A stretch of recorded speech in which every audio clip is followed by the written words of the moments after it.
Hi there. My name is Kimothy Walker, and I am the CEO of Tiger Lily Marketing. I also have spent 30 years telling the stories of Ottawa as a CTV anchor and reporter, and also a columnist and a radio show contributor. My story about business is actually very personal. In 1991, I graduated from the Carleton School of Journalism.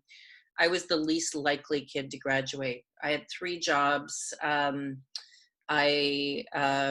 was working a heck of a lot, and one of those jobs was at CTV. I graduated in 1991 at a time that we were in a recession, and none of us were actually confident that we could get jobs. I did. Had a really lovely career, and then I started an entrepreneurial venture, which brings me to COVID. And again, the personal, my grandmother had to end school in grade 8 in order to clean houses, and my grandfather had to stop school in grade 4 to run horses in Moose Jaw, Saskatchewan. My dad was a PhD. He got that through the military, and my uncle was a PhD who recently retired from the University of Alberta. I was the very first woman in my family to graduate from university, and my grandmother saved for a long time to attend that graduation at Carleton, and I'm forever grateful that she was there. So adversity in our history is not new.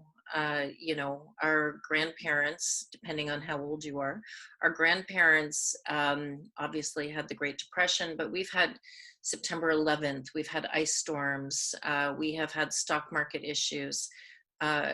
When it comes to COVID, other than, the crazy hair that I've got going these days because of COVID, the lesson that I hope that we get out of this as business leaders is we can do this.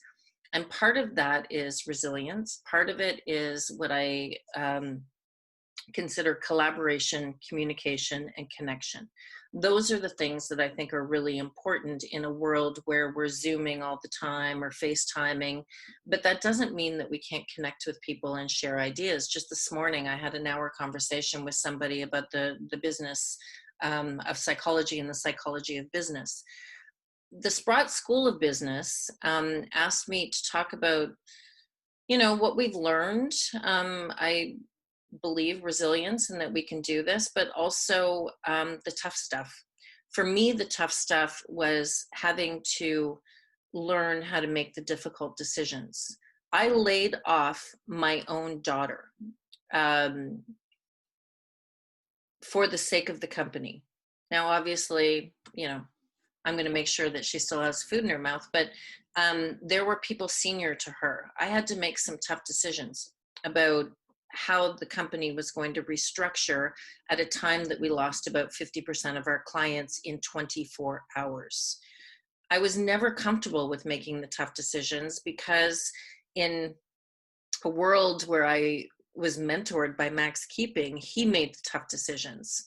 I just kind of had to be the nice one. So I had to really reflect on my own leadership. And owning an entrepreneurial venture for almost 7 years now, I really struggled with that. And I think that this is a period of time that we can really look inward and figure out how to survive this. I truly believe that we're going to survive this. We have survived other great challenges in the past, and my grandmother's grade 8 graduation certificate is over my mantle in my home to remind me, of my humble beginnings, very, very humble beginnings, but also we can persevere. And she watched at Carleton her granddaughter, the first woman in the family, graduate, and she had 2 PhD sons. I know it's very personal, but I fundamentally believe that if we work together, we can do this. And that requires collaboration and sharing of ideas. I do hope you have a good day.